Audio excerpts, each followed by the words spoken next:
सर्वत्र विराजमान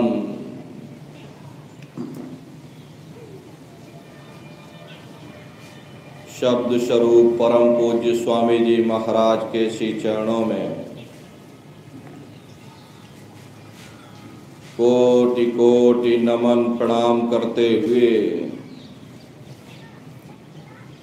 गुरु महाराज के दरबार में उपस्थित सभी सत्संगी धर्म प्रेमी भाई बहनों को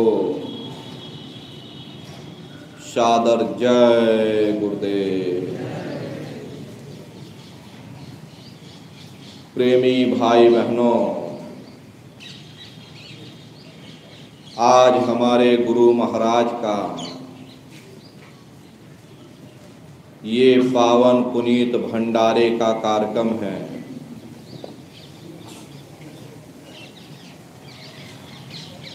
वैसे संत महात्मा फकीर शरीर रूप में भले ही हम लोगों के बीच में नहीं, लेकिन शब्द रूप में महात्मा हमेशा हम जीवों की संभाल करते रहते। वास्तव में सच्चा रहबर, इस जगत का सच्चा साथी अगर हमारा कोई है तो वह केवल हमारे गुरु ही होते। जब वह परमात्मा खुद खुदा है, किसी जीव को अपने पास बुलाना चाहता तो वह किसी संत महात्मा के जरिए ही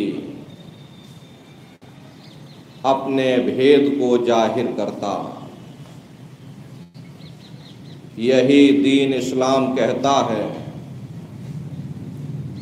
यही अन्य मजहब कहते, यही गीता और कुरान कहती है कि जब वह कुल मालिक किसी जीव को उतारना चाहता तो वह इंसान बन करके आता, क्योंकि हम भी इंसान हैं और जब तक वह हमारे जैसा इंसान बन करके ना आए, हमें भेद ना बताए, हम कभी अपने सच्चे देश, सच्चे घर, सच्चे वतन जा ही नहीं सकते। कभी इस भवसागर रूपी जेल खाने से हम आज़ाद हो ही नहीं सकते। वह कुछ धन खर्च करके बर्फ का मीठा शरबत बना करके उन कैदियों को पानी पिलाना शुरू कर देता। प्यासे को पानी पिलाना यह एक अच्छा परोपकार है। फिर कोई दूसरा परोपकारी आता, वह यह देखता है कि इन बेचारे कैदियों के पास खाने पीने को अच्छा भोजन नहीं, वह और ज़्यादा धन खर्च करता, अच्छे अच्छे भोजन पकवान बना करके उन कैदियों को खिलाना शुरू कर देता। भूखे को भोजन कराना यह भी एक अच्छा परोपकार है। इन परोपकारियों के परोपकार से कैदियों की हालत सुधरती है, लेकिन वे रहते जेल खाने में ही हैं और कैदी ही कहलाते।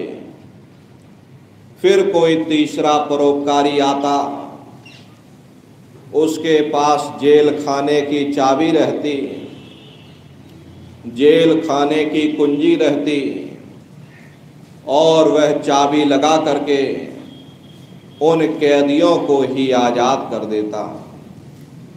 यदि किसी का सबसे बड़ा कोई परोपकार है तो उस चाबी वाले का परोपकार है। ठीक उसी प्रकार से इस भवसागर रूपी जेल खाने से निकलने की चाबी, निकलने की कुंजी नाम है, और वह नाम केवल संतों महात्माओं को ही प्राप्त है। जो जीव इस भवसागर से पार होना चाहते हैं उनके लिए यह जरूरी है कि किसी संत महात्मा की खोज करें, उनके बताए हुए रास्तों पर चलें और नाम लेकर के नाम की कमाई करें। पहला सतगुरु, दूसरा सत्संग और तीसरा है नाम। ये तीन चीज़ें हैं जिसके जरिए हम इस भवसागर रूपी जेल खाने से आज़ाद हो सकते हैं। इसीलिए महात्मा प्रेम से समझाते हैं कि भाई सतगुरु का नाम पुकारो, सतगुरु को हियरे धारो। यानी अपने सतगुरु को हर पल हर क्षण याद करते रहो, श्वास श्वास पर उसका सुमरन करते रहो। लेकिन हम जीवों का दुर्भाग्य है कि हम दुनिया के जीव दुनिया का ही सुमरन करते रहते हैं। हर इंसान अपने अपने काम का सुमरन करता।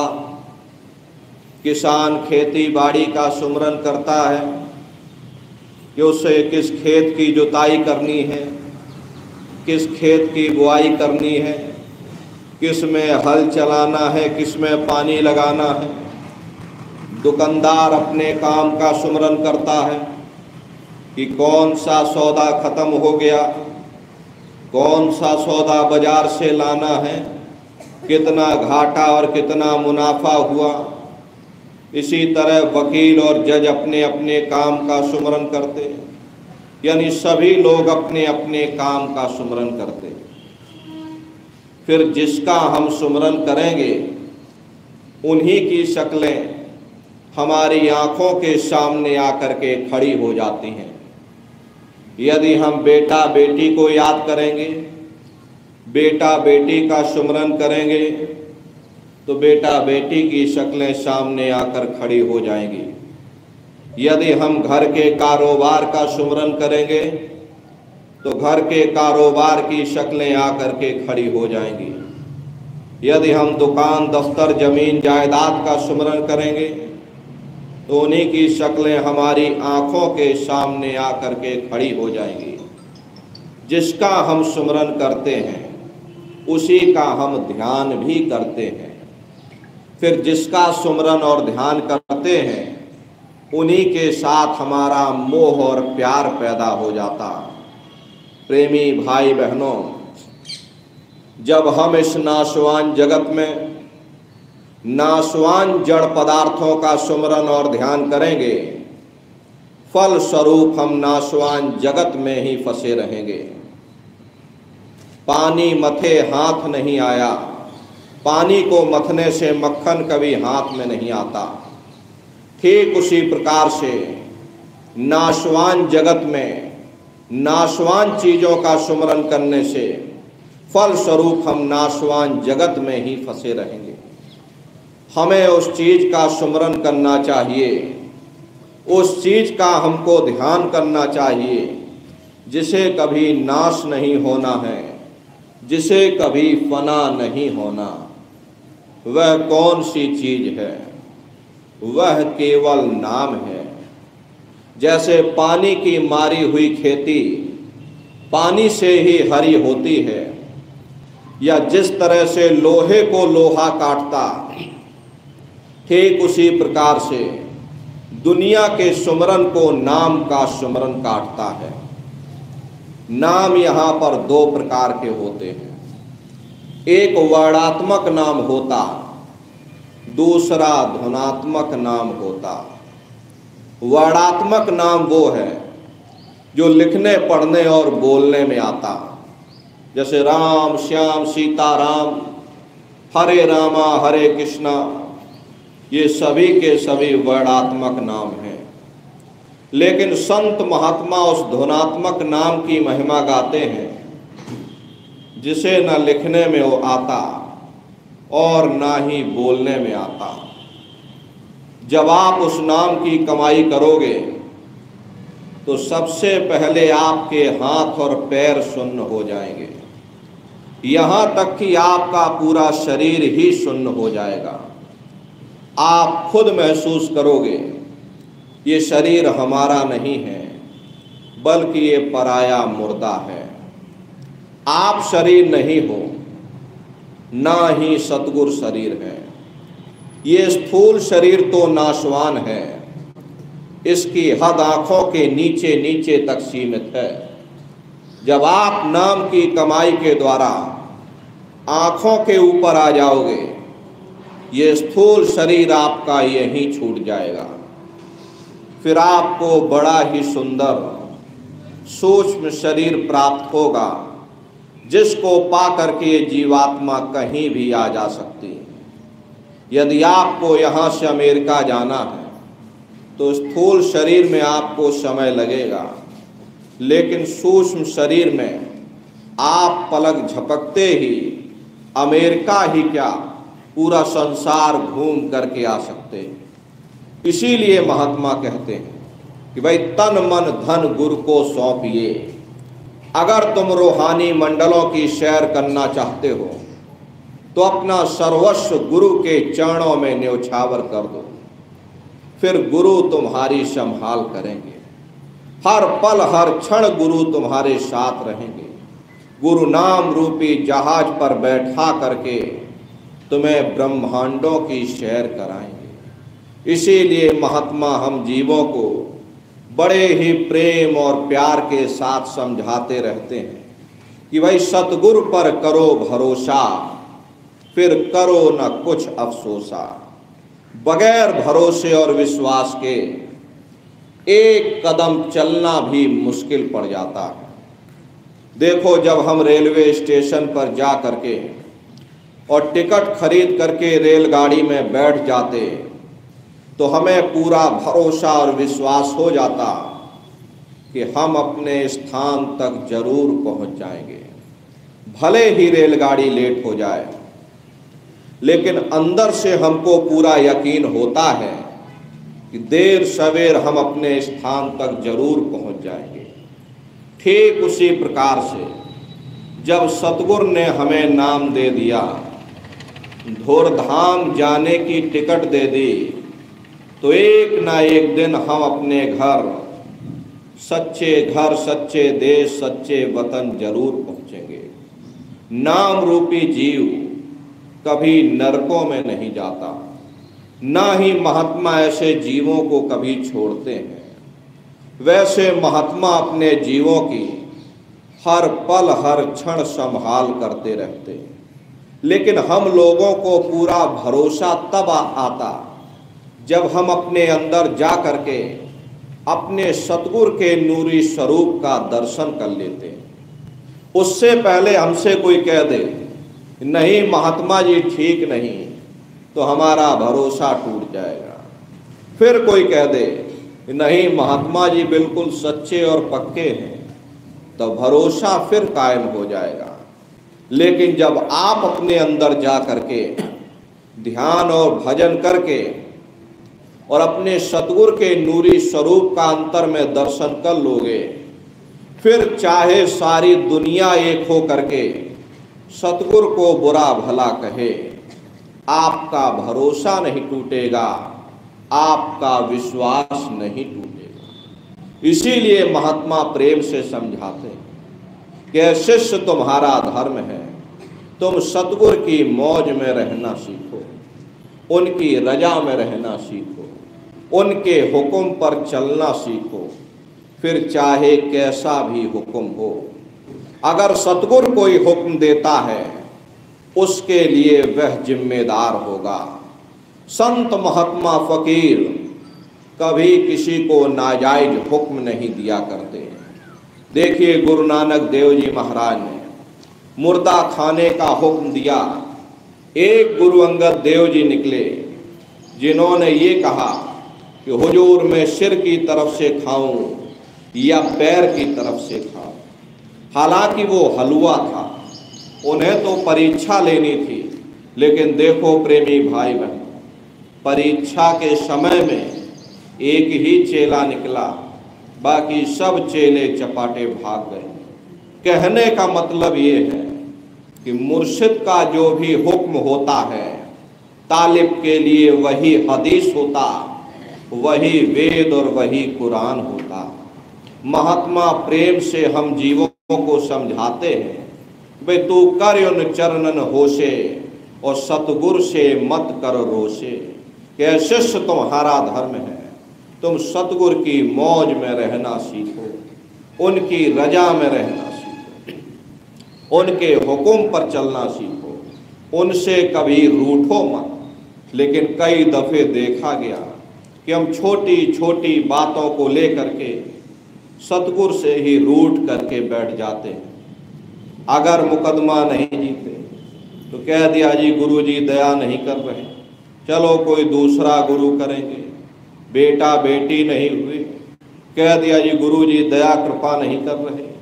प्रेमी भाई बहनों, हमारा और सतगुरु का जो ताल्लुक है वो हमको कोई मुकदमा जिताना नहीं, हमको कोई सेहतमंद करना नहीं, हमको कोई बेटा बेटी देना नहीं है, बल्कि हमें धुरधाम पहुंचाना है, जहां न फिर जन्मना है और ना ही फिर मरना है। इसीलिए महात्मा प्रेम से कहते हैं कि भाई सतगुरु की मौज में रहो, उनसे कभी रूठो मत, क्योंकि सतगुरु बेगरज होता, वह हमसे आपसे कोई इनाम नहीं मांगता, वह निस्वार्थ भाव से हमारी आपकी सेवा करता। अरे सतगुरु तो वो आईना है, आईने को कोई दुख नहीं होता, चाहे कोई देखे या ना देखे। हाँ, आईना देखने वाले को जरूर दुख सुख की अनुभूति होती है। अगर हंसता हुआ देखेगा तो हंसता नजर आएगा, और अगर रोता हुआ देखेगा तो रोता नजर आएगा। इसीलिए महात्मा प्रेम से समझाते हैं, वह सतगुरु गति अब सुन मोते, कही जात न रंचक मुँह से। संतों महात्माओं की गति मति को कोई बयान नहीं कर सकता। इस भूल भरम ज्ञान के देश में संत महात्मा फकीर किस तरह से जीवों को पार लगाते हैं। देखो महात्मा कह रहे कि 10वें में खींचे नौते, फिर एक करें तो दोते।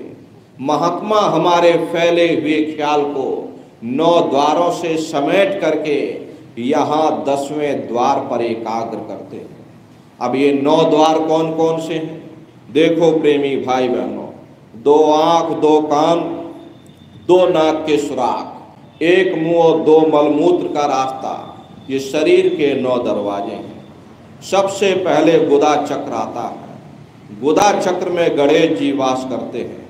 ये 4 दल का कवल है, यहाँ पर पृथ्वी तत्व पाया जाता है। उसके ऊपर इंद्रिय चक्र आता, इंद्रिय चक्र में ब्रह्मा जी वास करते हैं। ये 6 दल का कवल है, यहाँ पर जल तत्व पाया जाता है। उसके ऊपर नाभि चक्र आता, नाभि चक्र में विष्णु जी वास करते हैं। ये 8 दल का कवल है, यहाँ पर अग्नि तत्व पाया जाता है। उसके ऊपर में ये हृदय चक्र आता, हृदय चक्र में शिव जी वास करते हैं। ये 12 दल का कवल है, यहाँ पर वायु तत्व पाया जाता है। उसके ऊपर एक कंठ चक्र आता, यहाँ आद्या महाशक्ति का वास है। ये 16 दल का कवल है। और आप सबसे ऊपर, आपकी ये जीवात्मा सबसे ऊपर दोनों आँखों के मध्य भाग में बैठी हुई है। यहीं पर बैठ करके जीवात्मा अपने प्रकाश को इन 9 द्वारों में फैलाती है। तो प्रेमी भाई बहनों, जब साधक भजन सिमरन ध्यान के जरिए अपने ख्याल को समेट करके यहाँ 10वें द्वार पर एकाग्र करता है, तब शब्द की लज्जत मिलना शुरू हो जाती है। और जब शब्द की लज्जत मिलना शुरू हो जाती है तो जमपुर से फेर बचावे, हम यमदूतों के हाथों से बच जाते हैं। जन्म मरण के बंधनों से फिर हम आज़ाद होना शुरू कर देते, मन माया के दायरे से पार निकलना शुरू कर देते, रूह और मन की गांठ खुलना शुरू हो जाती, जड़ चेतन की गांठ खुलना शुरू हो जाती। प्रेमी भाई बहनों, घर यगम तो ही दर्शावे, मार्ग शब तो ही लखावे, जो संगत उनकी करते सो जग से कभी न डरते। जो जीव महात्माओं की संगत और सोहबत में आकर के नाम की लज्जत लेने में लग जाते हैं, उनके अंदर से दुनिया का सब लोक और लाज निकल जाता। अगर हम लोक लाज के अधीन हो करके उस मालिक की भक्ति करेंगे, इसका मतलब है कि हमारे अंदर मालिक से मिलने का भी प्रेम और प्यार पैदा नहीं हुआ। देखिए, हुजूर राय साहब शालिग्राम जी महाराज को आपका कोई मामूली ओहदा नहीं था। आप उन दिनों में उत्तर प्रदेश के पोस्ट मास्टर जनरल हुआ करते थे। पोस्ट मास्टर जनरल का ओहदा अपने आप में बड़ा रुतबेदार ओहदा हुआ करता था, लेकिन आप अपने गुरु की सेवा में इस कदर से लीन थे कि आप आगरा में ही गुरु महाराज के घर से 2.5 किलोमीटर दूर यमुना नदी से पानी की गगरी भर करके अपने गुरु महाराज के स्नान के लिए लाया करते थे। जिस बाजार से आप हो करके गुजरते थे, वो बाजार आपकी बिरादरी वालों का था। बिरादरी वालों ने ताने मारने शुरू कर दिए। इतना बड़ा अफसर हो करके, इतना बड़ा सेठ हो करके, इसकी मति को क्या हो गया, इसकी बुद्धि को क्या हो गया, ये यहाँ पड़ा हुआ साधुओं के पीछे दौड़ लगा। जब आपको इस बात का पता चला तो आपने अपने पैरों में घुंघरू बांध लिए, ताकि जिसको भी ना पता चला हो उसको भी पता चल जाए। इसको कहते हैं सच्चा प्रेम। जिसके हृदय में प्रेम का चिराग जल जाता, वे दुनिया के तानों बानों का, लोक लाज की परवाह नहीं करते। अरे प्रेम तो ऐसा होना चाहिए, माता को जस पुत्र प्यारा और कामी को कामिन जान, मछली को जस नीरधारा, चात्रिक को जस स्वात समान, ऐसा गुरु प्यारा जब होगा तब कुछ आगे राह चला। जैसे माता को अपने पुत्र से प्रेम होता, पतंगे को दीपक से होता, तुम दीपक में भई पतंगा, भस्म किया मन तुमरे संगा, तुम सूरज में किरनी आई, तुमसे निकसी तुम ही समाई। पतंगा ये नहीं देखता है कि दीपक राजा के घर जल रहा या कंगाल के घर जल रहा। हरे उत्तम और चंडाल घर जहाँ दीपक उजियार, स्वामी मते पतंग के सभी ज्योत एक साथ। ऐसे ही जिनको मालिक से मिलने की ख्वाहिश होती है, वो ये नहीं देखते कि गुरु किस जाति का है, गुरु किस धर्म के हैं। हर जात न पूछो साधु की, पूछ लीजियो ज्ञान, मोल करो तलवार की और पड़ी रहन दो म्यान। हरे नन्नारियों, जब तुम्हारी ये जीवात्मा इस मनुष्य रूपी चोले को छोड़ करके और धर्मराज के दरबार में पहुंचेगी, तो वहाँ न तुमसे ये पूछा जाएगा कि तुम किस जाति के हो, तुम किस कौम के हो, तुम किस मजहब के हो, तुम हिंदू हो या मुसलमान हो, हिंदुस्तान से आए हो या पाकिस्तान से आए हो। अरे वहाँ तो तुम्हारे कर्म देखे जाएंगे, भक्ति भाव देखा जाएगा, मालिक से मिलने का प्रेम और प्यार देखा जाएगा। जाके हृदय गुरु प्रतीति, काल कर्म बातें नहीं जीती। जिसके हृदय में अपने गुरु के प्रति प्रेम है, प्यार है, श्रद्धा और विश्वास है, ऐसे प्यारे साधकों को आखिरी समय में स्वयं सतगुरु लेने आते और अपने साथ ले करके चले जाते। गुरुमुख की गति सबसे भारी, गुरुमुख कोटिन जीव वारी। गुरुमुख सबसे बड़ा क्यों है क्योंकि गुरमुख अपने कमाए हुए नाम का एक कण दे करके करोड़ों करोड़ जीवों का उद्धार कर सकता है। धन धन राजा जनक हैं जिन सुमरन किया विवेक, एक घड़ी के सुमिरते और पापी तरे अनेक। देखो राजा जनक जब स्थूल शरीर को त्याग करके जाने लगे, रास्ते में बड़ी भारी चीख पुकार मची। राजा जनक ने धर्मराज से पूछा कि भाई ये क्यों रो रहे, कैसे इन जीवों का छुटकारा हो। तब धर्मराज ने बताया कि अगर कोई महात्मा नाम की कमाई का फल दे दें तो इन जीवों का उद्धार हो सकता। तब राजा जनक ने 2.5 घड़ी नाम की कमाई का फल दिया और करोड़ों करोड़ जीवों का उद्धार कर दिया। कहाँ लग महिमा गुरमुख गाऊं, कोई न जाने किस समझाऊं। महात्माओं की हस्ती और शक्ति को मैं कहाँ तक बयान करूं। हरे नर नारियों, कुंजों की अवस्था वही जानते हैं जो कुंजों के साथ में आसमानों की उड़ान भरते। ये दुनियावी जीव क्या जाने कि कुंजे किस देश के वासी हैं। जो रूहानी मंडलों की सैर करते हैं वही महात्माओं को पहचान सकते हैं। बाकी ये सारा संसार ये काल के जाल में फंसा हुआ। जग में पड़ा काल का घेरा और जीव करे 84 फेरा। सारा संसार ही ये काल के जाल में फंसा हुआ। हर काल अपने भक्तों को स्वर्ग बैकुंठ भी देता है तो नरक 84 भी देता।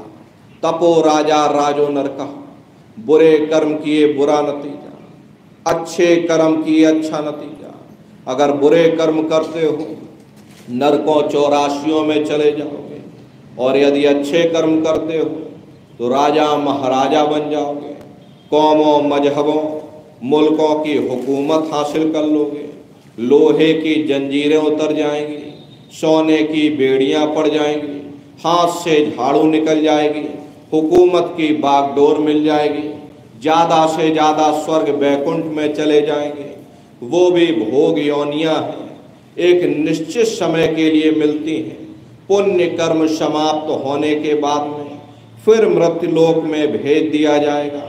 वहाँ से जो नीचे उतारा जाएगा तो किसी बड़े घर में जन्म मिल जाएगा, और बड़े घर में जन्म लेने के बाद कौन भला अच्छा कर्म करेगा तो फिर बुरे खोटे कर्म करने लगे, तो फिर नरकों और 84 में चले गए।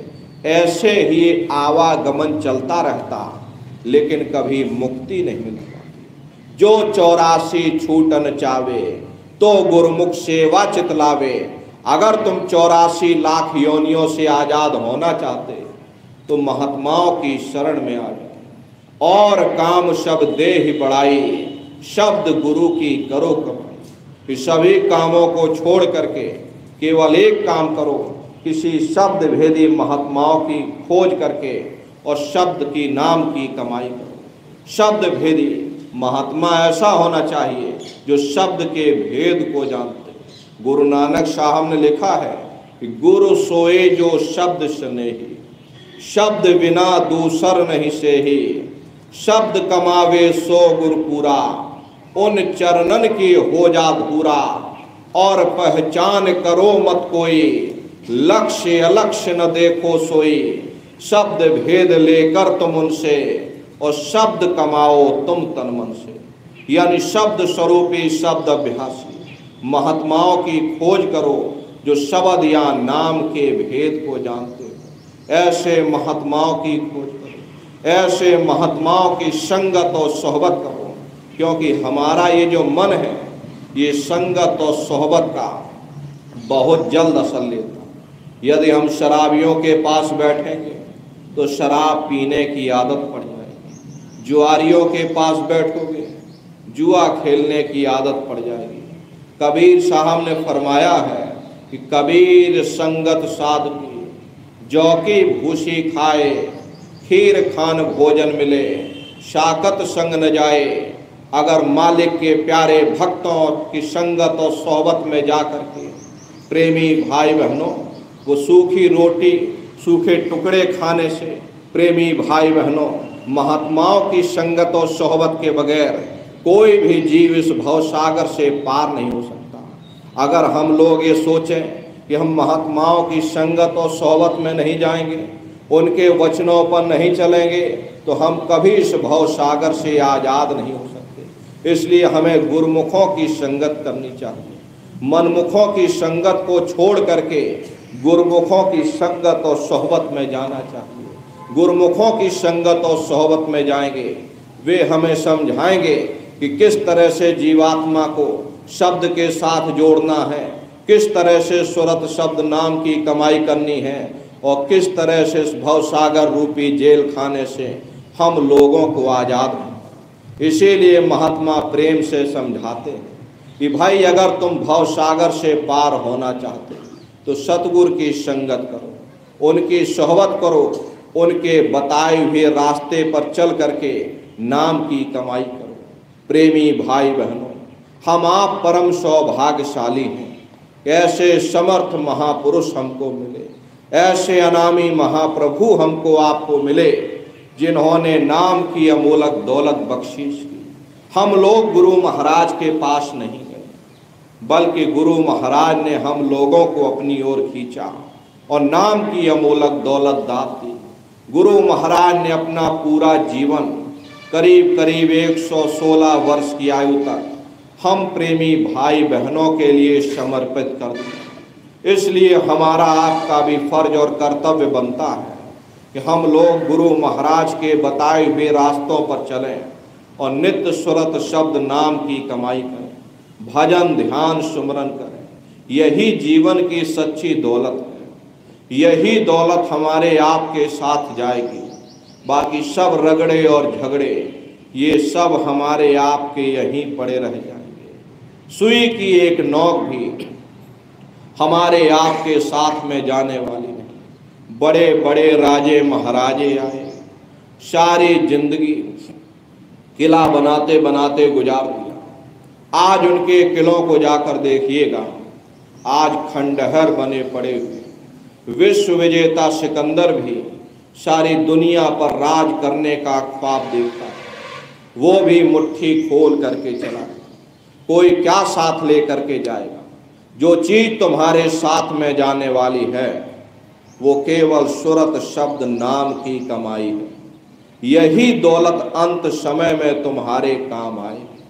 बाकी सब कुछ आपका यहीं छूट जाएगा। इसलिए प्रेमी भाई बहनों, जो चीज तुम्हारे काम में आने वाली उस धन को अर्जित करिए, उस पूंजी को कमा लो। एक एक श्वास बहुमूल्य है। जो श्वास एक बार निकल गई दोबारा आने वाली नहीं। अपने कीमती समय को व्यर्थ में मत गवाओ। नित्य भजन ध्यान सुमरन आप लोग बराबर करते रहिएगा। उसी से प्रेमी भाई बहनों आपको मदद मिलेगी। गुरु महाराज बराबर कहते थे कि बच्चा समय न मिले, घंटा 2 घंटा अपनी जीवात्मा के कल्याण के लिए बराबर भजन ध्यान सुमरन करते रहना।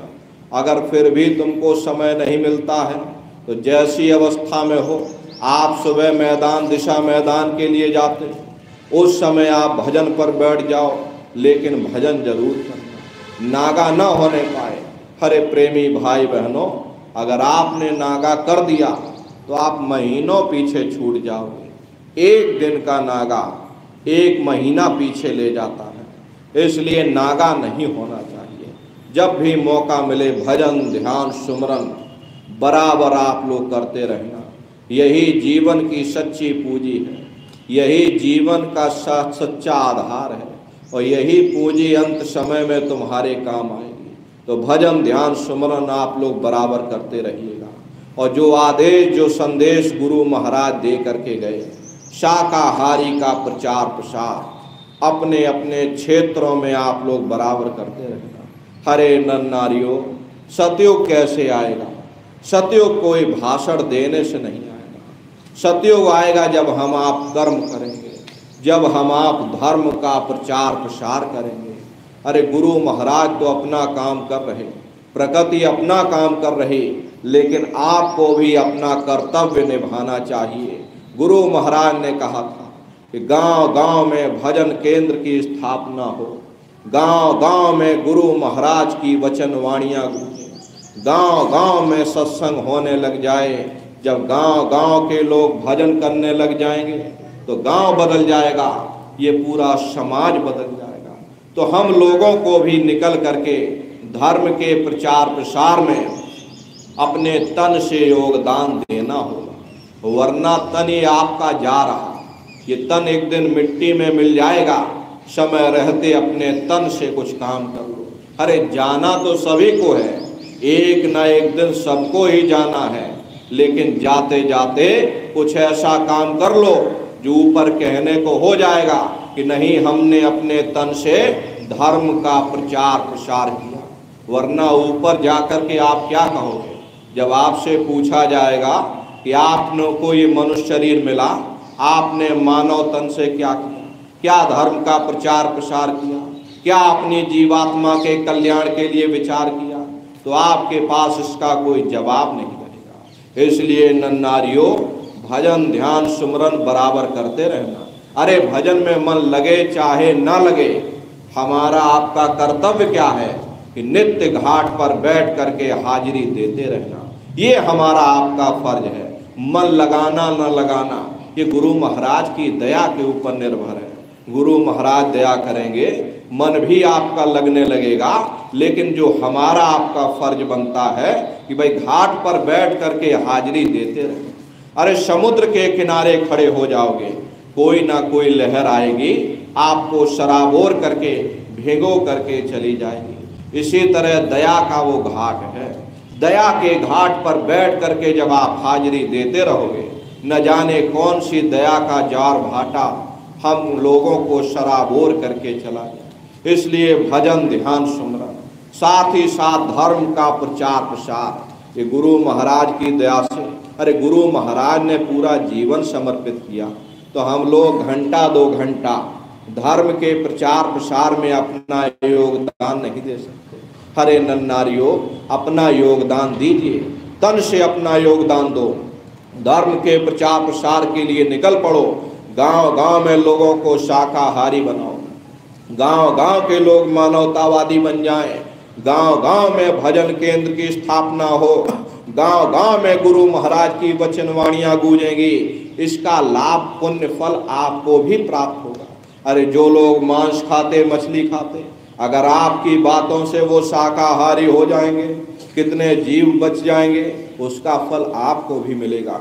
जो लोग भजन करने लग जाएंगे, उनका परमार्थ बन जाएगा, उसमें से कुछ हिस्सा आपको भी फल उसका मिलेगा। तो प्रेमी भाई बहनों, ये पुण्य प्राप्त करने का एक माध्यम है, एक साधन है। जब पुण्यों का भंडार संचय होगा तभी आपका भी कल्याण होगा। तो प्रेमी भाई बहनों, धर्म के प्रचार प्रसार में आप सभी लोग अपना अपना योगदान दीजिएगा। गुरु महाराज के संदेशों को गांव गांव घर घर तक पहुंचाइएगा। प्रेमी भाई बहनों, देखिए कब गुरु महाराज कहा करते थे, सन 70 और 80 के दशक में ऐसी ऐसी बीमारियां आएंगी, डॉक्टरों की बुद्धि काम नहीं करेगी, डॉक्टर भी छोड़ छोड़ करके भाग जाएंगे। हरे प्रेमी भाई बहनों, देखिए महात्माओं की वचनवाणी कभी व्यर्थ नहीं जाती। संत वचन पलटे नहीं और पलट जाए ब्रह्मांड। गुरु महाराज जो कुछ भी कह करके गए हैं, एक एक वचन गुरु महाराज का सबके सामने घटित होगा। इसमें से कुछ भी हिलने वाला नहीं। सब आपके सामने वो समय भी आएगा, वो समय, वो जमाना आएगा, वो आप भी देखोगे। इसलिए प्रेमी भाई बहनों, वो समय, वो प्रकृति अपना काम करेगी, लेकिन आपको अपना काम करना है। प्रेमी भाई बहनों, आपका काम है भजन करना और भजन कराना। ये 2 काम आपके हैं, भजन करना और भजन कराना। बाकी जो भी प्रकृति का काम है वो तो होगा ही, उसमें कोई निस्संदेह करने की जरूरत नहीं। जो काम उसका वो अपना काम करेगी, लेकिन आप लोग अपना काम करिए। भजन करो और भजन कराओ, सेवा करो और सेवा कराओ। जो चीज़ आपके साथ में जाएगी, वो चीज़, वो पुण्य फल आप प्राप्त करो, वही तुम्हारी रक्षा करेंगे। भजन से ही तुम्हारी रक्षा होगी। इसलिए आप लोग भजन करिएगा। प्रेमी भाई बहनों, भजन ही एकमात्र एक आधार है। जिससे आपकी रक्षा होगी, बाकी किसी चीज़ से आपकी रक्षा होने वाली नहीं।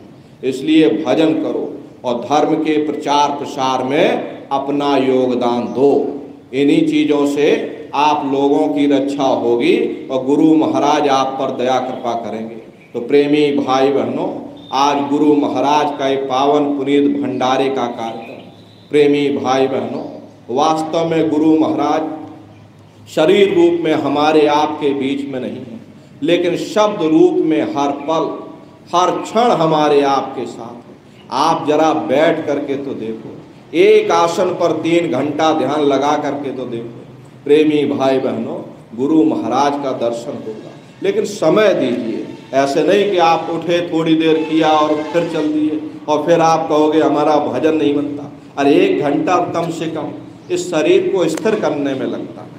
जब शरीर आपका स्थिर होगा, उसके बाद 1 घंटा मन को स्थिर करने में लगता। पहले आपका शरीर स्थिर होगा, 1 घंटा उसमें चाहिए, फिर आपका मन स्थिर होगा, 1 घंटा उसमें चाहिए, फिर उसके बाद में प्रेमी भाई बहनों वास्तव में फिर जो तीसरा घंटा बचेगा वो भजन का बचेगा।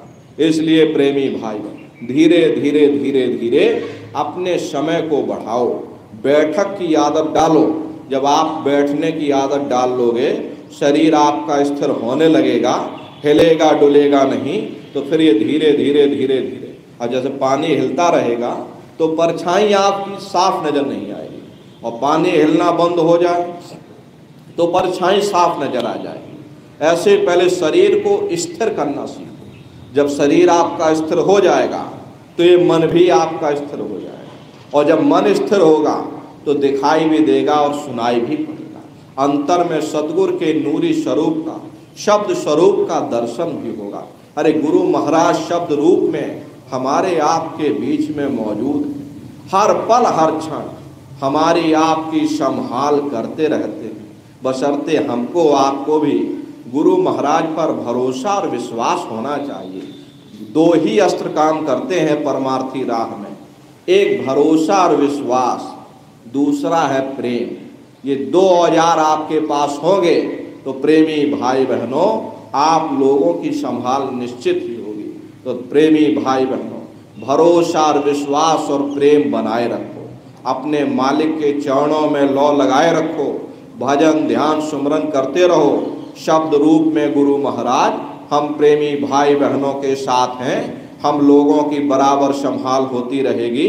इन्हीं शुभकामनाओं के साथ में इस भंडारे के अवसर पर गुरु महाराज के श्री चरणों में हम यही अरदास और प्रार्थना करते हैं कि हे मालिक, हम प्रेमी भाई बहनों की संभाल करना, हम प्रेमी समस्त प्रेमी भाई बहनों की रक्षा करना, और हम समस्त प्रेमी भाई बहनों को अपने अंदर में विरह और तड़प जगाना।